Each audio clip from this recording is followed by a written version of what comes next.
Hi అండి, welcome to our channel. ఈరోజు మామిడికాయలతో నేను ఒక స్నాక్ ఐటెం చేస్తున్నానండి. స్నాక్స్ మనం మామిడికాయలతో చేయడం ఏమిటి అని అనుకుంటున్నారా? మీరే చూడండి. మామిడికాయ వడియాలండి. కావాల్సిన ఇంగ్రీడియంట్స్ అండి, ఇదిగోండి 2 మామిడికాయలు కోసుకున్నాను. అలాగే ఈ మామిడికాయకి పులుపుకి సరిపడా ఇంగ్రీడియంట్స్ వేసుకోవాలండి. మిగతావి ఈ 2 మామిడికాయలకి 1 కప్పు బెల్లం, టేస్ట్కి సరిపడా సాల్టు, జీలకర్ర పౌడర్ అండి. ఇవి డ్రై రోస్ట్ చేసి కచ్చాపిచ్చాగా అలా పౌడర్ చేసుకోవాలి, 1 స్పూన్ అండి. అలాగే టేస్ట్కి సరిపడా కారం తీసుకున్నాను. ఇదిగోండి, ముందుగా మామిడికాయకి పైన తొక్కను చెక్కేసి ఈ విధంగా తురుముకోవాలండి. మనకి రేగి వడియాలు అయితే ఎంత టేస్టీగా ఉంటాయో అదేవిధంగా ఈ మామిడికాయ వడియాలు కూడా టేస్ట్గా ఉంటాయండి. నిల్వ కూడా చాలా రోజులు ఉంటాయండి. ఒక్కసారి తిన్నారు అంటే మళ్ళీ మళ్ళీ తినాలనిపించే ఈ వడియాలు మామిడికాయ వడియాలు. ఇదిగోండి, ఈ విధంగా తురుముకోవాలండి.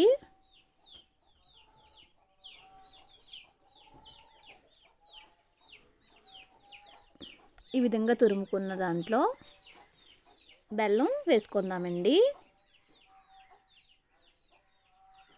అలాగే కారం వేసుకోవాలి. ఈ 2 మామిడికాయలకి 2 స్పూన్ల వరకు కారం వేస్తున్నానండి. మీకు కావాలంటే ఎండుమిర్చి మిక్సీ పట్టుకునైనా వేసుకోవచ్చండి. టేస్ట్ సరిపడా సాల్టు. ఇవి మామిడికాయ పులుపుని బట్టి తీసుకోవాలండి. జీలకర్ర పౌడర్ అండి. జీలకర్రను వేయించుకుని ఈ విధంగా కచ్చాబిచ్చాగా పౌడర్ చేసుకోవాలి. ఇప్పుడు వీటన్నిటిని బాగా కలుపుకుందాం. కాకపోతే ఎండడానికి కొంచెం టైం ఎక్కువ పడుతుందండి. 5 డేస్ నుంచి 7 డేస్ వరకు పడుతుంది. ఎందుకంటే బెల్లం పాకం అనేది వస్తుంది కదండి బెల్లంలో, అది. ఇదిగోండి, ఈ విధంగా కలుపుకున్నాక మనం ఒకసారి టేస్ట్ చూసుకోవాలండి. సాల్ట్ ఏమైనా పడితే వేసుకోవచ్చు, కారం కూడా కావాలంటే యాడ్ చేసుకోవచ్చు. ఇప్పుడు మనం వడియాలు పెట్టుకుందామండి. ఒక కవర్ పైన కానీ ఒక క్లాత్ పైన కానీ పెట్టుకోవచ్చండి. కవర్ అయితే ఈజీగా వచ్చేస్తాయండి. కొంచెం ముద్దలా తీసుకొని మనం వడియాల్లాగా పెట్టుకుందాం.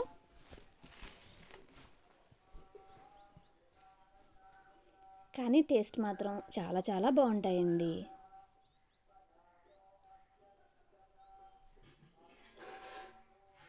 ఇప్పటి వరకు మన ఛానల్ని ఎవరైతే సబ్స్క్రైబ్ చేసుకోలేదో ప్లీజ్ సబ్స్క్రైబ్ చేసుకోండి. అలాగే పక్కనున్న బెల్ బటన్ ట్యాప్ చేసి ఆల్ అనే ఆప్షన్ కూడా క్లిక్ చేయండి. అలా చేయడం ద్వారా నేను పెట్టే ప్రతి వీడియో మీకు నోటిఫికేషన్ వస్తుంది. ఇదిగోండి, వడియాలు పెట్టేసుకున్నాం కదా, ఎండలో పెట్టుకుందామండి.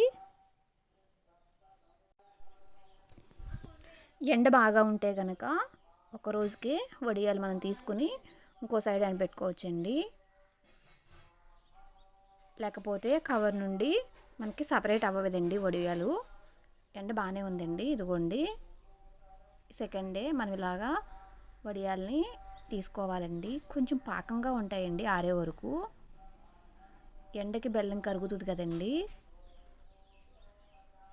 ఈ విధంగా వడియాలని తీసుకుని వీడియోలో చూపిస్తున్నట్టు రివర్స్ వైపు పైకి వచ్చేలాగా పెట్టుకుని ఎండబెట్టుకోవాలండి. ఈ విధంగా ఆరబెట్టుకోవాలి. 7 డేస్కి బాగా ఆరుతాయండి. ఎండ ఎక్కువ ఉంటే 5 డేస్కి ఆరిపోతాయండి.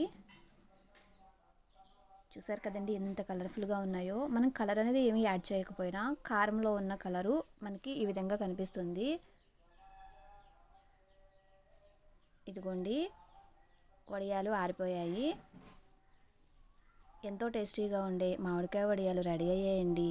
మీకు ఈ వీడియో నచ్చినట్లయితే లైక్ చేయండి, అలాగే షేర్ చేయండి. Thanks for watching.